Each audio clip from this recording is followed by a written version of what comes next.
I think it starts with the individual. It starts with the a personal level. Absolutely. Individual, of course. I think a word that sounds academic or intellectual, but I don't know a better word for it, that I want to start using more often is worldview.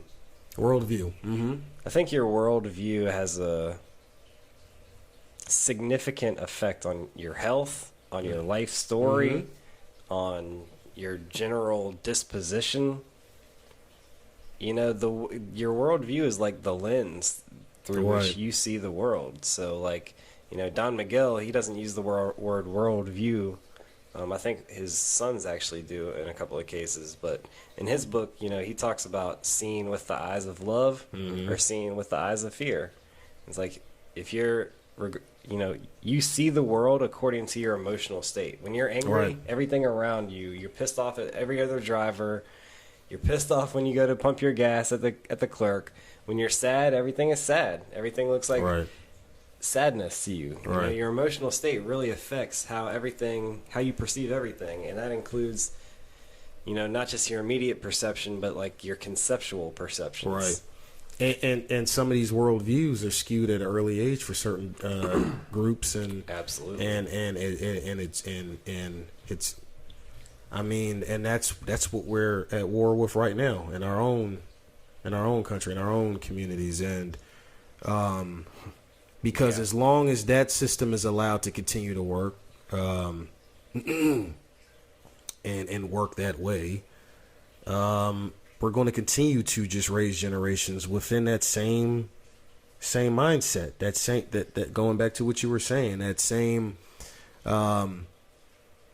that worldview being not a good one, you know, or not even really looking at it to the magnitude of a worldview. Just right. And I think if you have a worldview that says man was made to rule the world, then you can justify injecting a quantum computer chip into yourself to protect yourself from a global pandemic. Oh yeah, very. But true. if you believe that man was made for the world, right, and was made just or fine, or you know, man was made for the world rather than the world was made for man. Right.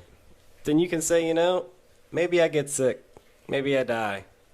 You know what? I'm not injecting myself with some things that are. All you need to do is look it up. That's once again labeled the conspiratist as something that you can easily look up. It's always been hilarious to me. Right. That and I mean we're literally talking about formats and platforms that are divulging this information that are literally government entities that are literally coming from. I mean, this isn't just stuff that's written on Word and posted up and said to be. So you know, just look it up. I mean, no one's lying about that or making that up. You can make fun of me for like having a unorthodox position on the masks all you want, but right. If you want to inject yourself with the vaccine, you go ahead. You go ahead, and you know, and you don't. I'll wear the mask just because I don't want to be ridiculed. Right. Well, you know, it's like I said, it's like you're in the Matrix. If you don't wear the mask, everybody is Mr. looking Smith. at you. Yeah. Everybody else is Mr. Smith. But see what I mean by the program, and of course. And here's the other point that I make too is like the power of belief is a fucking powerful force. Right. And, you know, it's like the placebo effects. Yeah. I mean, the placebo effect is a proven phenomenon. Religion, same thing. I mean, belief systems. Beliefs are powerful energy. Right. And so I think there's a lot of conscious energy that believes that the masks help spread the disease. And so part of me is like, I'm not taking my chances. Because these people are literally using their beliefs to manifest a virus that may not actually be so powerful, but they're making it powerful, and making it powerful, and you might even be making yourself sick from it. Right. And then of course if you want to be sick, we'll tell you that you have COVID. I mean, we already know about the numbers being skewed. We already know about the false positives. We already know about the money that's coming into hospitals when they hit certain thresholds. $37,500 that every hospital gets for every COVID diagnosis. This is fact. I mean, this is not. So there's no incentive Once for them again, to diagnose bronchitis or right. a regular lung infection or Right. a common cold No. or a headache. Yeah.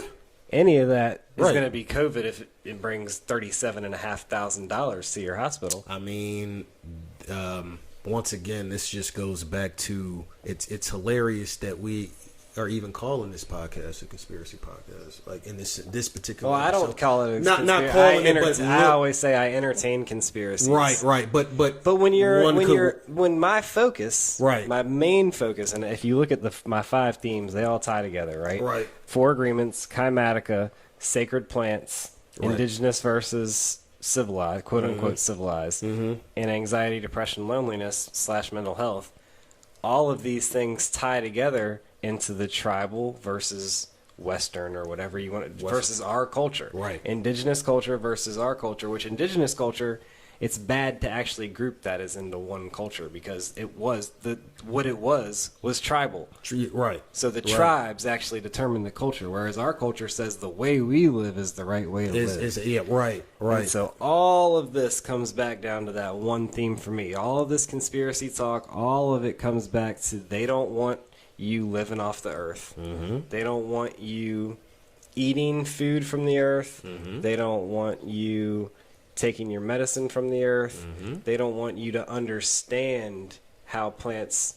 They don't want you to have any knowledge of botany. Right. Of agriculture. Right. Any plant knowledge. Right. Psychoactive plant knowledge or otherwise. And that just goes back to why weed was banned and put in the category that it was put in. Right, because then that goes back. That promotes anxiety and depression, and they can sell more of their anxiety and depression Absolutely. pills. Right. Just continue to suppress the indigenous, continue to suppress the sacred plant medicines, continue to try to make everything personal. Right. Continue to push an agenda where everything can be taken personally. Right.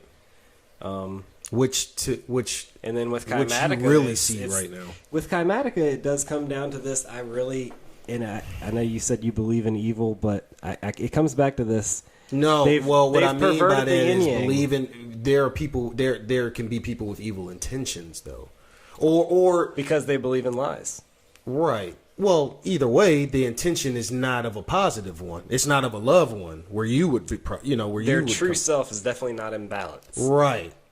So because the way I see the yin yang is like it's not good and evil. It's like light and dark. Like and I think that the balance is what is good. And right. Either one of too much of the other side is actually not good. And I definitely agree with you there. And that's really what I come back to when I say evil. I really in actuality mean exactly what you just said in that sense of,